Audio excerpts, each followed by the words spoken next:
Gumayusi dance. And who is going to have the final dance on today's match? That is the question. Also, a big question, you know, the Poppy meta, it is denied here. The Draven meta for Gumayusi also denied. A lot of Zeri push, you know, Zeri counter, soft counter pushing lanes removed here with Poppy's gone, obviously very strong. Singed gone. T1 are fishing for it. They want that Zeri first pick, and I think GENG will very likely have to ban it. They take away the Yuumi. They're daring T1 to play this into potentially a Sivir response from Ruler. Kalista gone, Draven gone here. Or into Lucian Ami. Now, T1's Ruler. Yeah, and T1 have not prioritized the Sylas when it's been available, and they will actually give the Gwen first pick over to Zeus. Now, this should be not a surprise to anyone who's been following T1 as of late and how we've seen top teams dominate with Gwen. And her win rate, I think, tells a lie about where her power level is at the hands of a player like Zeus at the highest level. So difficult to win the matchup into Gnar. But if there's one player you could trust, it's probably him. Yeah. There were some changes to Gwen on this patch. Didn't seem to matter. She almost seems to be stronger. As now Lucian is selected, they don't have to pick Nami here. They can take it third. So what is going to be the selection here? They can go for Gnar. If they want to have that matchup into Gwen. They can also take something like a Trundle here if they want to. If they want to try to snowball the Lucian lane. We don't know what their lane opponents will be just yet. So even though normally you don't want to take the Nami with the Lucian because you want to get another power pick, they know that this is going to be the duo they want, period, regardless of matchup. Want to get a little bit more information about what the rest of the comp is going to be here for T1 before they decide to lock in a jungle pick, potentially here, or the Gnar. So Gnar seems like the safer answer now, considering that it is Aphelios Lulu, a lane that can be very frustrating to snowball super hard with the jungle pick, especially on red side. So my money's on a Gnar lock in here. Both teams just say, Zeri who? Like, yeah, we don't care about that. Not without we a don't Yuumi. want to play Zeri, and Akali is the selection here. And now this is likely top. Yeah, for Doran in that top lane. Very interesting to see the Akali counter into Gwen. We haven't seen it very often as a counter pick on red side because most teams are not picking the Gwen first right now. They're looking for Gnar priority, Sylas priority. Sylas, again, completely out of this draft. Don't think it's going to be in here at all. And as a result, you know, as GENG here, you're like, well, we will get the Akali early. We'll look for that counter pick. We'll start to thin out that jungle pool. Oner has not shown the same sort of flexibility that Peanut has in terms of a jungle champion pool this season. So taking away his Lee Sin early here, now the Xin Zhao also removed. Yeah. It is a sign of respect, too, because Oner's Lee Sin is kind of just incredible. So to take that out in the first round is definitely showing a sign there to Oner. But as you mentioned, you know, it does raise question now about what is he going to play with now Wukong off the board as well. We could see Viego bans. Will we even see Sylas, Zeri, and Gnar be addressed here in the ban? Yeah, I don't think we're going to see the Sylas or the Gnar anymore because Akali is very likely going top. And you know, the Gnar was somewhat discouraged by the fact that Faker can still play the Sylas, obviously, here, even though he hasn't really prioritized that so far this season. T1 have found their wins elsewhere on the map. As we're seeing this jungle pool thin out significantly, it might just be a Trundle ban here in the final slot.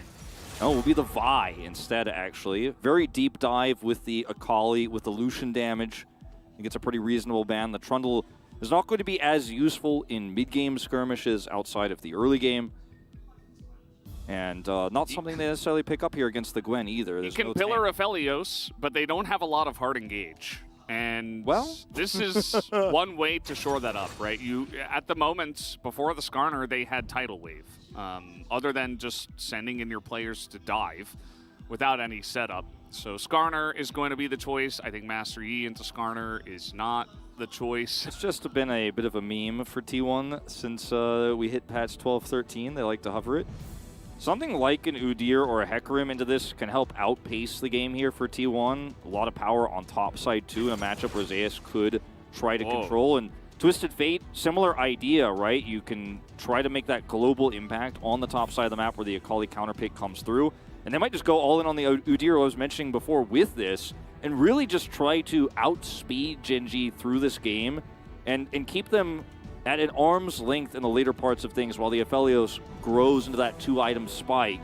Similar idea here with the Nocturne. We've seen Owner play before. Can completely shape team fights by just turning the lights off. 4-1 so far this season, the Nocturne. It's been very niche, but it has been very successful. Yeah, I mean, if you time Paranoias correctly, as you mentioned, it can just be insane. Now, what is the choice here for Chovy into Twisted Fate? Maybe something like a LeBlanc?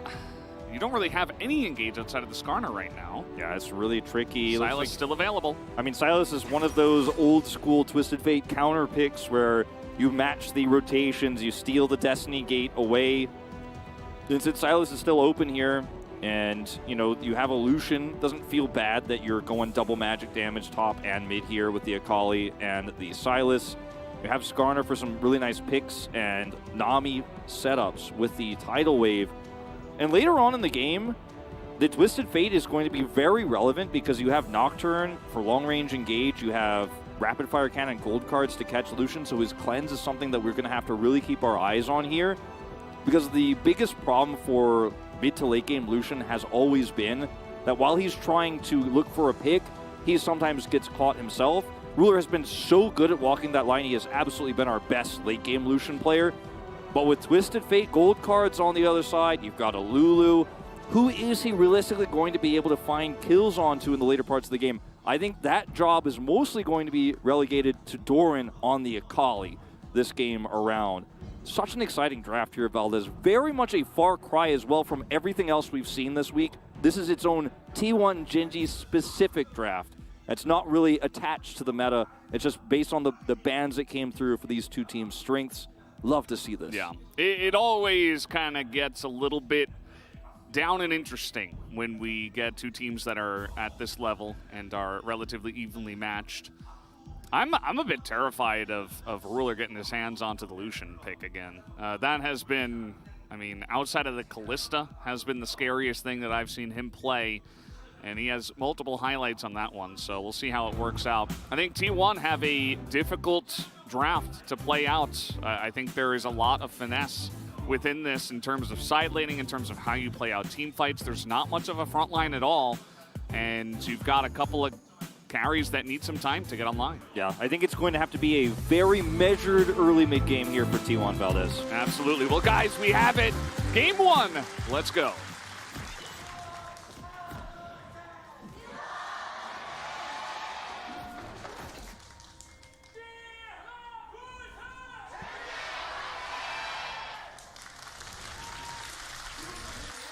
I heard a drum again. We did see Joe Marsh earlier today. And I would assume I just put 2 and 2 together, Valdez. Yeah, I think that might be him. Pretty good chance. He's now our official. I didn't see him with a drum. Yeah, he wasn't with it, but, you know, doesn't necessarily mean it wasn't just being held for him. He is true. He is based CEO of T1. True. So, you know, he's got somebody to carry his drum. Doesn't necessarily carry that drum himself. Yeah, why would he carry that? Until he plays the drum. Yeah, which then he has to hold it. Well, or rest it on his lap or something like that. Maybe someone else should hold it for him. So let's talk about these comps a little bit more in depth here, because for T1, they have both power in the mid game with this Twisted Fate Nocturne with the ults they have. They could dive the backline, they could punish Ruler. But they also have to be careful because, as you mentioned, they don't have a traditional front line. You know, Ruler is going to have that Gale Force power spike in the mid game where he can assassinate basically anybody on the side of T1. You know, with the exception of the Gwen and the Nocturne, everyone else is pretty vulnerable, in fact. And as a result, some of your big strengths here normally with Twisted Fate and Nocturne in the mid game aren't really as powerful this time around, because you have to be careful, of course, of ulting as owner into a Skarner who can then grab you and actually then assassinate you. I think the game is going to kind of be shifted in terms of its power towards the later parts, where the Nocturne and Twisted Fate will be so good against the Lucian in the late game that's really where we're putting our focus on these two champions later on. Whereas traditionally, you know, it's more of a mid-game situation. Yeah. Well, we're just taking a look at some of the champion stats here. GENG, not a single pick that they have chosen for this game has sustained a loss yet in this season. Again, I think they only have one loss on the season. That was to T1, so kind of makes sense. The side of T1, I believe I saw 2 first picks for this season. Kind of funny that Faker only picking up the TF now, but it hasn't necessarily been meta, as Lucian Nami actually on a bit of a losing streak. That's coming off the back of yesterday, where we did see heavy committal to the Lucian Nami by Damwon Kia, who did suffer 2 losses to KT. Yeah, notice that GENG wasn't on that list. Yeah, they're not going to be on that list. These 2 teams are in a tier so far above the rest of the LCK. Because right now, Damwon Kia is in 3rd place, but Live Sandbox is knocking on the door, right? But there's like an invisible layer of 5 teams between T1 and Damwon Kia. That's like how ahead they are right now. So we're putting up like DRX's stats right now over here. I'm like, well, how relevant is that really at this moment in time with these 2 teams being so much stronger? Yeah, it's very true. Nobody really compares to these 2 teams right now, as Guma's trying to get the trade back, but it was a relatively nice trade there by Ruler and Lehens onto Keria. Peanut here, level 4, looking for a bit of a play onto Faker, who does have the gold card. Will use that onto the Skarner. And Sylvia was being pushed in a bit here by the range, of course, of the TF. And now I suppose as good a time as any to show that TF is currently 13-2 up on Silas. I feel like it's kind of funny that the timing of these stats have come up at such awkward moments, like when Ruler had an insanely good trade right after they showed that the Lucian Nami is on a losing streak. Okay, Zeus. Yep, they do know that Peanut is heading up to the top side, so Zeus just easily backs away. He's not baited into this fight. Actually takes a much better trade at the end of the day. Speaking of stats, Doran has only lost once on Akali.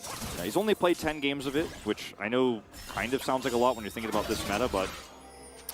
Okay, Zeus has Ignite, so Doran really got to play it a bit safe here. The early game, obviously, for Gwen Akali is a trading game for the Gwen, where you try to get the health to a nice spot, so when you hit your level 6, you can still continue to duel against the Akali. It might even be able to all-in with your range advantage. It's much more complicated to play it out as the Akali when 6 is hit. Once a few items come through here for Doran, it's going to be very difficult, actually, for the Gwen to be able to actually compete, because she could just go Shrouded, continue to use her shurikens, and start doing a trading pattern that's very difficult for Zeus to counter. So the early parts, well played here from Zeus so far.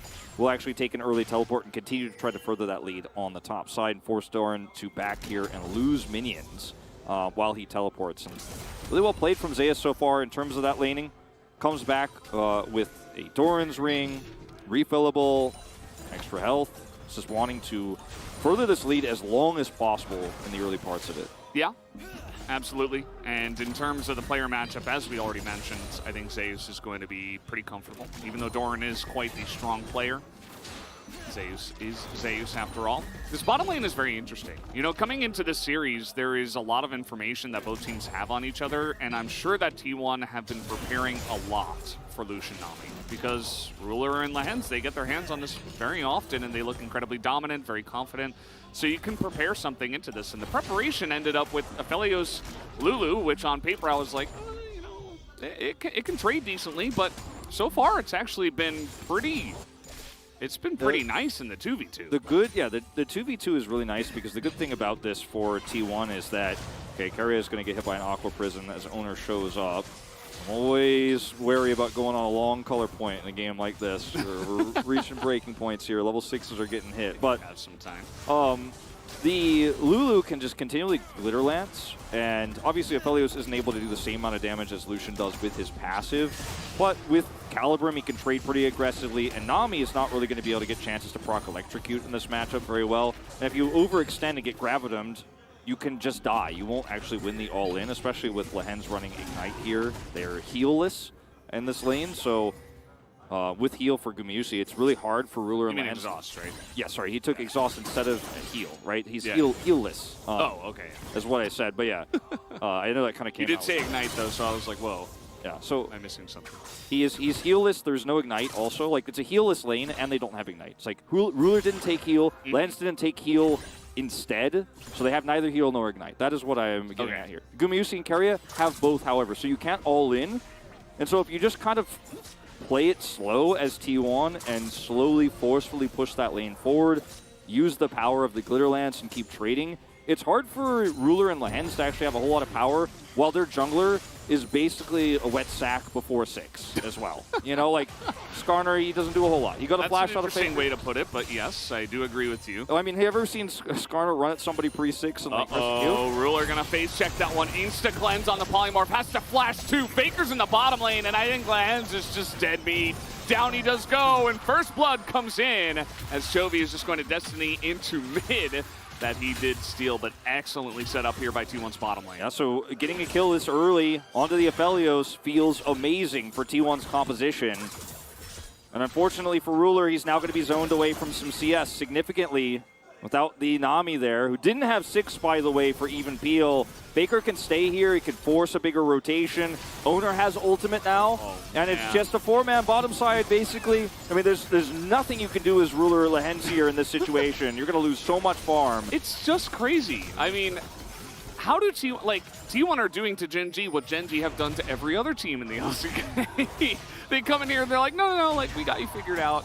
I don't know how this keeps happening. Again, it's still very early on in game number 1, but it's still a really early, huge lead here for T1 early on in game number 1. So now, Herald, of course, did go over to Peanut, so GENG will pick that one up, but it's very difficult at this moment in time to utilize that power. At least GENG with the back timing from Gumayusi will, you know, stave off some of that CS lead bottom side. They will get this Drake, so Drake lead will go GENG's way. It's not going to be a Mountain Soul. We know that one already. We'll see what it ends up being, but before level 6 for Skarner, it's just really difficult. And Skarner, you know, Peanut just came and caught some of those minions in mid as Keria is going to check this one out. We'll see this, of course. So let's go back to the successful kills here. No vision. Ruler just walks up to this, and it's, you know, a lot of teams don't actually do this. You have no vision, but Ruler just gets completely caught. It's a terrible trade for him if Faker is not here, but because Faker is here, Lulu dies. And now he loses a ton of CS, is zoned away from his turret. Yeah, the Nami is going to be punished. Sorry, Nami, yes. Down there in the bottom side. And you could see that Ruler was like, oh, they could be in this brush, because he put that, he like tentatively put that ward into the brush, like very slowly. He puts it on the edge. It like doesn't even really get into that brush. So like, why even take the risk, especially with a TF on the board and it's Faker, right? Like the response from him was instant. He was bought the second that fight was breaking out. If you've ever seen that guy Micro, he is basically looking at all 3 lanes at the same time while CSing. So, you know, if there's a guy you want playing TF, it's probably him. Yeah. And yeah, it's been a very nice start here for T1. The Lucian Nami has been totally just made irrelevant so far.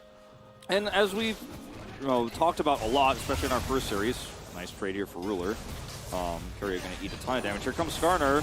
And Guma does have Flash and Gale Force already, as now the teleport is coming in, and the paranoia is enough to get this down. And Ruler's just going to be sniped from so far away, as Guma just going to collect easily another kill. And this time it's on to Ruler, so this time he can't stay and try to shore up farm and try to continue to get experience. This time he is just out of the lane. And the power of Lulu Nocturne on display here as he instantly gets wild growth after ulting the backline. A massive turn.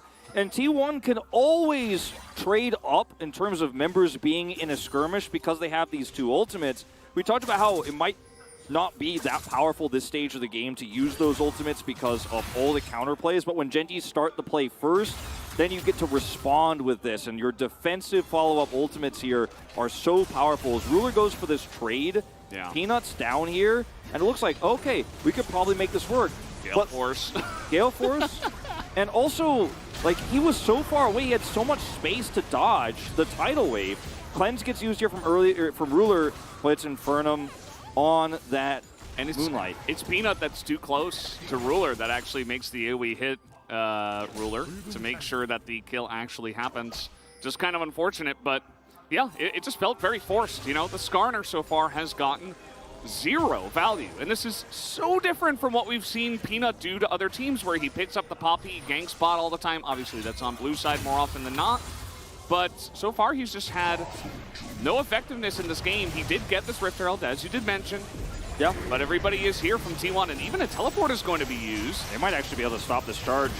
Oh man, this is just insane! Yeah, they just stop it. Now it does of course require that teleport you mentioned from Zeus, so it's not a free stop of the Rift Herald. It does come at the cost of some tempo, as we're going to have the lane swaps come through here to the mid lane temporarily. Chovy goes bottom side. Lehens is going to back here. Oh man, even gets denied by the Calibrum. The lead that T1 has right now is 3,000 at 13 minutes. I have a bad feeling about Genji's averages after this series for round 2. But look, the early game here for Genji is not going to be strong, obviously, when the lane is played out this well from Guma in Keria in the early parts. Obviously, early game Gwen into the Akali, amazing. And Faker gets away with that free Destiny Gate bottom while Chovy is back. Yeah. And it's just those tiny things alone that lead to such a massive lead here for T1. But it's an Aphelios into a Lucian. He's already got a Gale Force. Use the Gale Force to survive. That's how much of a lead he had. As Peanut will be seen by this ward. Zay's totally fine. Doesn't have flash, so he has made trips up to the top side multiple times, but Zeus has just played it out perfectly both times. Not going to put himself into danger. Is up. He has gotten his back in and his teleport back in the lane. Does have his item before Doran does.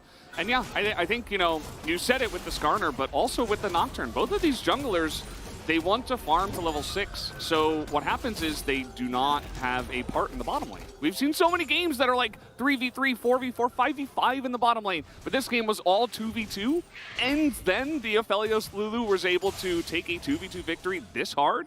Yeah. Until, of course, we did have the, you know, the TF coming bot and the rest of that. But even before the intrusion by the other players, it was still Guma and Keria dominating the lane. And like I said, I think a lot of it is the preparation for the Lucian Nami. Absolutely. I also think that Lulu into Lucian has been a great response we've seen several times so far this season, even by weaker teams, to usually less strong effect, but to a decent effect, right? And the laning phase with the Glitter Lance, the pressure that Gumayusi puts on with his trading with his Calibrum early on in the lane in those very first few levels, he just played it out so well. He prepped himself for success, knowing that Peanut will make no impact pre-6, and they don't need owner's help down there. And unfortunately, Skarner hasn't been able to do anything, as here comes a dive. This is 5v1. Everybody from T1 is top. Every single player. And now, Faker's just going to TP bot to make sure they don't lose too much, but they will also get the first turret blood in the top lane. And this is with the second Rift Herald. So they're going to push in more. Chovy has to TP to the top side. He can't even get value in the opposite lane, as the Gwen Needles will be stolen here, and the charge will come in, but it's still another win for T1. Let's not forget, Genji's Rift Herald was denied by T1. So even though it was a Herald for a Herald, in terms of picked up Heralds here, and the second one went to T1, so no plates, Genji ended up trading way down on the exchange. Not only that, but Twisted Fate was allowed to actually push mid as well for free during all of this, because he was able to teleport to catch the wave and grab extra value. So being ahead on the play here for T1 macro-wise means Chovy has to respond, expend his teleport, and then we'll get nothing out of it, in fact, and won't be able to defend the charge, won't be able to defend the turret. As T1 just have such a good read on this new dive meta. Like, we saw it earlier this week, 5-man bottom side, right? And now we're seeing T1 kind of do it on both sides. Yeah, we saw it yesterday. And, like, T1's now doing it on bottom, they're doing it on top. They have Twisted Fate, they can return to lane very quickly. And this is the team that has built their entire legacy this year on smart cross-map plays and good macro. You give them an edge like this, and they're going to take more. This Hex Tech Soul, Genji have a 2 Drake lead. That's the one thing that's in their corner right now. Yeah. I am simultaneously flabbergasted, but also not surprised in the slightest that this is happening. I'm like, yeah, I mean, of course. It's almost like T1 were, I don't want to say purposefully inting, because they definitely were not, but it's almost like they were trying to hide everything until the Genji match. And then they're like, okay, now we're going to pull out all the cards. TF Nocturne's coming out. We've got an answer for Lucian Nami. We don't need to show this against KT, DRX, Dom1, anyone else. We'll just wait for Genji. And here it is. Well, it's like, It just makes so much sense as Faker's going to ghost for this gold card. Guma and Carrier are coming down. We got Owner in as well. As you can see, a ton of damage goes down on a Faker, though. Incredible trade back. I think he was not expecting that amount of damage. Still has the stopwatch. Yeah, and could have used it, but did not expect to die. Chovy is pushing top here, so, you know, unfortunately this turret is not very low or anything like that, so it's not going to be a cross-map turret that he'll pick up here, but he will crash this wave in to deny some CS. From the side of T1. It's a trade back, so failed dive, arguably, here, in terms of what it means overall. But the tempo lead that it still helps T1 facilitate is very nice here. Chovy will get the entire turret. T1 are not interested in splitting up and doing traditional laning this game. And T1's dives in these 5-mans, 4-man bot, the dive top side, the 5-man we saw there, almost feels like you said, you're both flabbergasted by it, but it also makes sense. It's like the discovery of gravity. You're like, wow, that's both so incredible, but also, how did nobody see this before? Because so much of this meta is... Okay, we're going to watch Faker's first-person view here. This is Doran's, actually. Or Doran's, actually, yep. From watching Faker's over the shoulder there, and Doran's pissed, but he will trade back the kill. It's like, oh, well, I killed him. That's kind of his reaction. Okay, Guma. Culling. Does come out. Gale Force available for Ruler, but not necessarily the same impact that we have seen him be able to have in other games. So much of this meta, Valdez, has been a Gnar sitting topside being like, you can't dive me, you can't do that, or an Orin sitting topside, you can't dive me, can't do that. Sometimes a Sejuani up there. But when it's an Akali, you can do that. You can dive that. You can force that. And when you have a Nocturne Twisted Fate composition, it's very easy. T1 just getting lots of leads around the map here, snowballing advantages. And yeah, GENG, they made a cross map happen. Doran picked up a kill here, but the Aphelios is just riding his way to 2 items. He's close now. That's really the thing, and he's going to be incredibly survivable against pretty much anything except Skarner. So as long as he can avoid Peanut, who did go Predator, by the way, I think that is the right choice. We have seen a lot of phase rush Skarner in recent days. As I'm going to have to hold that thought, as they really do not like this Akali, do they? They just going on and dives and burning down his Doran. Down he will go to the red buff of Owner. And the red smite, no doubt, as that is enough. And that is right before the Hextech Drake for this Hextech Soul that is on this map. Guma didn't have to ult. He's got control of this choke point here. This could be a disastrous fight for GENG if they try to force it. Jovi's trying to go 1v1 here. Needles going both ways, but guess who's got the better Needles? It's not Silas in this case, but Peanut is coming on in, chilling spot onto Zeus, turns around, and it looks like T1 are just going to leave him to die. They should be able to sack him for the Drake, and objective successful here for T1. Deny soul point. Obviously would have liked to win out better on that trade and or have your twins survive. But you still end up walking away with the Drake. GENG pick up a little bit of gold in their pockets here. But GENG will need to do more than defensive trading or kills in a side lane to win this game. They will have to at some point win a 5v5 fight. And everything we talked about with the Twisted Fate versus the Lucian with the Nocturne dive capabilities will come true here when we get later on into this game. Like, it's already been very successful at diving the backline, but how can Lucian ever be able to trade or actually set up for neutral objectives when it's a 5v5 scenario when you could do this, when you could be this deep, this far into the backline? As Doran burns down right before the objective. Yeah, not even red buff, just the smite. Yep. Saves does get caught, I think because Jovi actually does a nice job of baiting him into the fight. Goes pretty deep this time. And the stopwatch gets him here. Yeah. And the stopwatch buys enough time here. Impale comes through. The rest of the team comes over because they're already trying to group for the Drake. Those that before he even gets impaled, Faker's like, well, I'm out of here. I'm going mid. Just not even interested. I can't save you, man. But we got the Drake. That's what we really wanted. Destiny comes out, immediately spots Peanut. It's going to be huge. Peanut is already in trouble trying to find angles. As TP behind them, Peanut's still looking for the angle. As the TP from Chovy not going to get much down. They do get the flash out of both Faker and Carrier. So still a win, I suppose. Going to K-Ram here as everybody shows up. Everybody's dropping their teleports on the Rift. Chovy in the side lane, though, is the only one outside of this, so getting a little bit of value himself personally. This is what Chovy does, man. He never gives up a CS.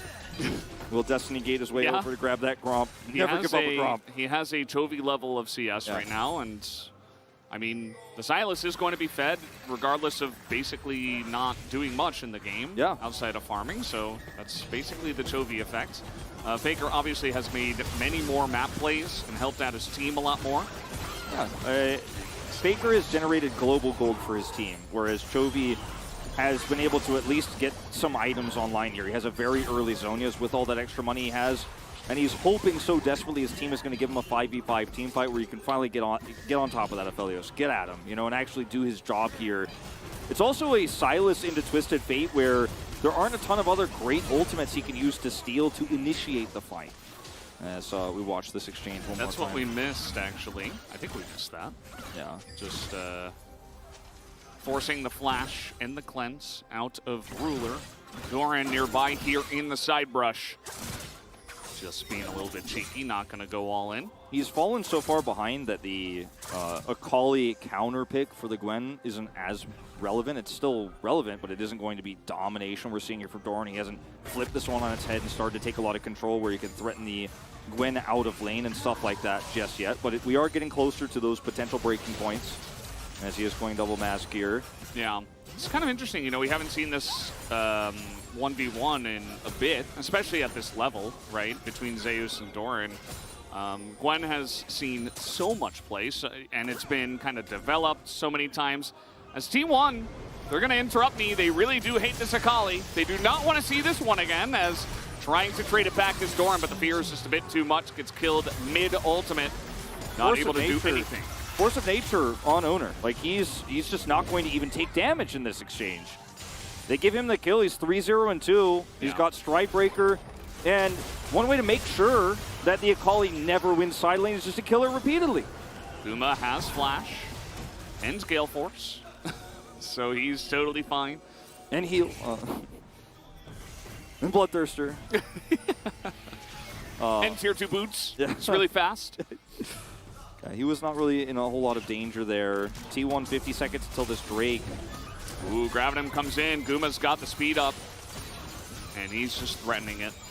Doesn't even have to press the buttons.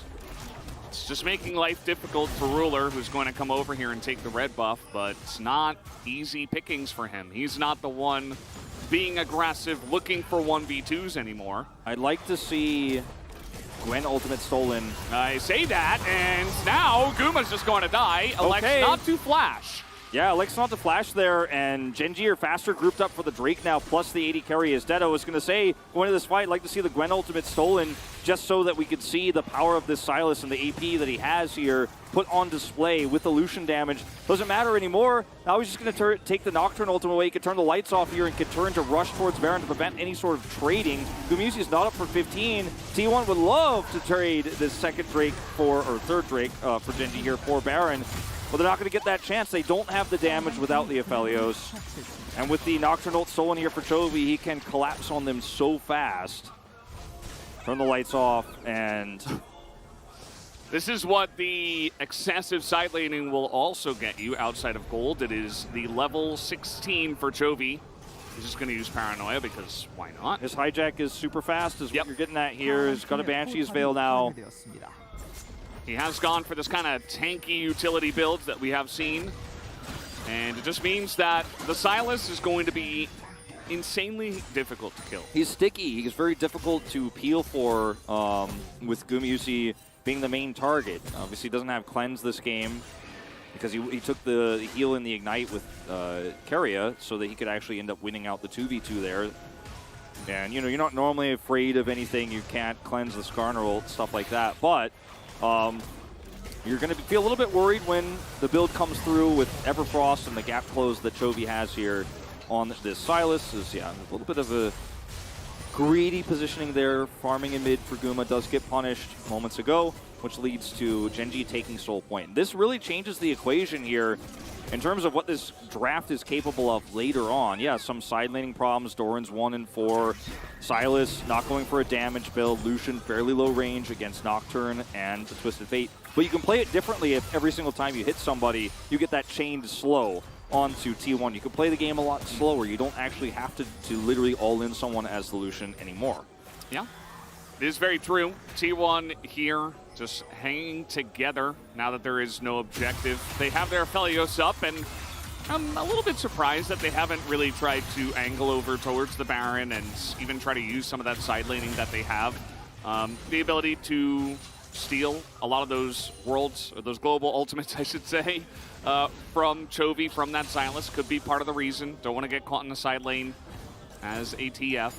Yeah, especially because Zeus has teleport. Like, I absolutely agree with you that there could have been some posturing around at least vision control here. As Faker, with his Destiny Gate, can spot the entire enemy team, he's going to go ahead and use it towards top side here. Arnold will take the Spire away. But they are able to see, okay, well, Peanut's nearby here. Just going to look the side lane instead of actually forcing a fight. Felios on 2 items, 2.5, I guess I should say here. And it's a very tense moment until this Drake spawns, because yes, you can posture around Baron, but winning a team fight here is very difficult for the one who decides to actually call said team fight. So both teams are kind of slowly posturing on vision, but not really heavily committing. Because a lost fight here just swings the momentum into the winning team's favor so hard before that soul point comes up. Or rather, before the soul fight comes up, because GENG is on soul point. Oh, the culling is just gigantic into Keria. Of course, the Lulu not very tanky. And now 3 items finished for Ruler, who has got his IE up. And as I say that, so does Guma, just purchases it right now. It's very important timings before we have the next big fight. Yeah, unfortunately for Ruler, taking away Keria's health bar here without an actual objective to fight over at the moment. Really unfortunate. Still can't start Baron at this stage. Unsuccessful at getting this turret, but you can see the damage is real. This is the power of Lucian. Once that IE is hit, he's got rapid fire cannon as well, so he can start this off from so far away. This is such a tense game. It is on a knife's edge. Yeah. You see that T1 are looking for picks here, but Banshee's Veil available on Chovy. Not even sure if you would want to go for him, as he is kind of a tank. He's got a lot of resistances, a lot of health in this one. It's going to be mostly up to Guma outside of the Gwen in these fights to do the majority of the damage. Got the Everfrost out. Banshee's Veil gone too. So his cooldown's going to come up right before this fight, but still nice attempt there from T1. Maybe get something bigger.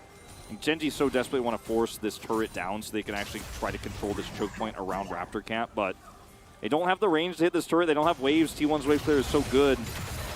With this Gwen here, can't actually siege it up.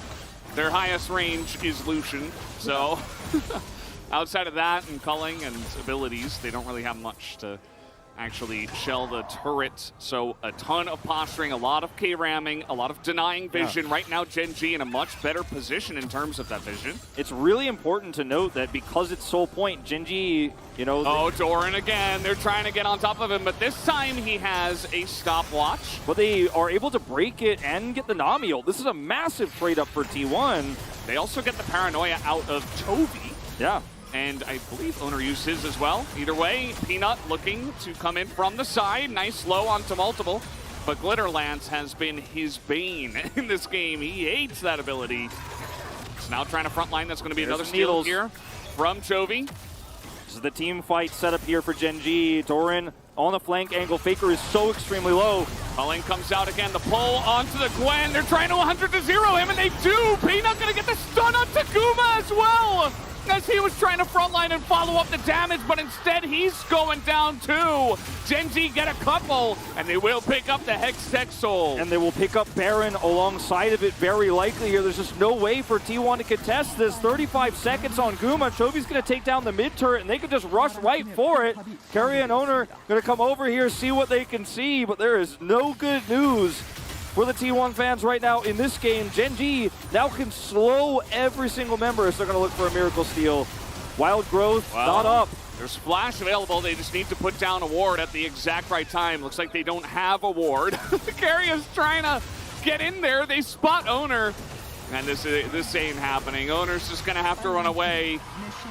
Not sure if he even gets out. He's got Faker in mid, so maybe, but still, it is Baron and Hextech Soul for GENG. Not quite Exodia, but they have turned this game around for sure. Owner is going to get caught here. Does try to spell shield. Who gets the kill?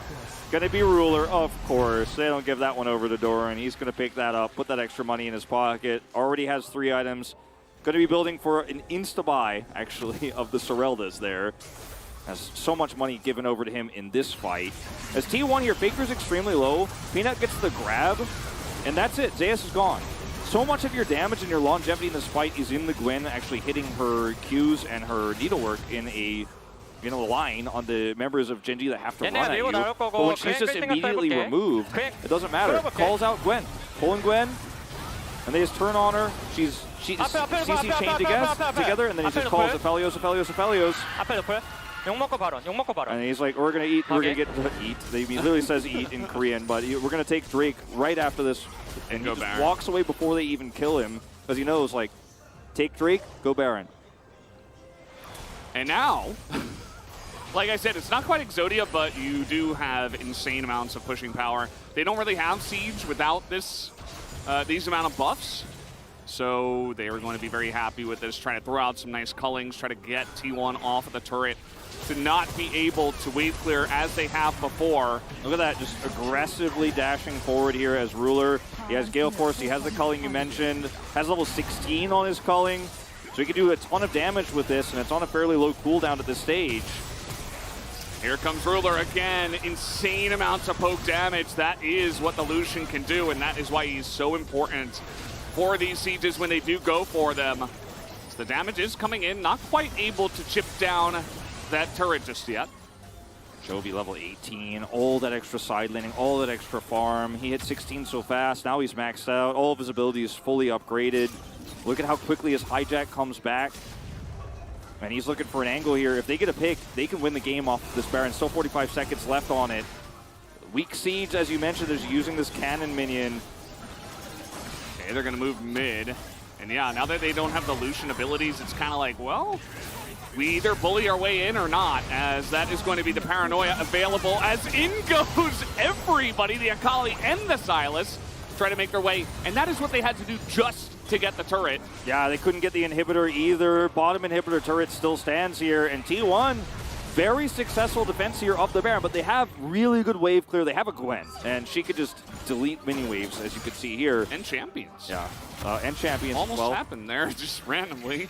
Well, when you're going that deep as GENG, there's a pretty good chance she's looking for a few snips. And yeah, would love a death cap on top of that build. That would really make her have disgusting damage. I think, well, he's not building it right now, but eventually that might come through as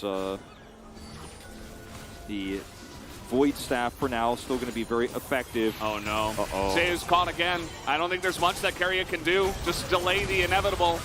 As no escape for Zeus. He doesn't have any defensive summoners, and he's just a bit too far down the lane. It's a lot like what happened in the bottom river. Peanut doesn't even have to use Impale.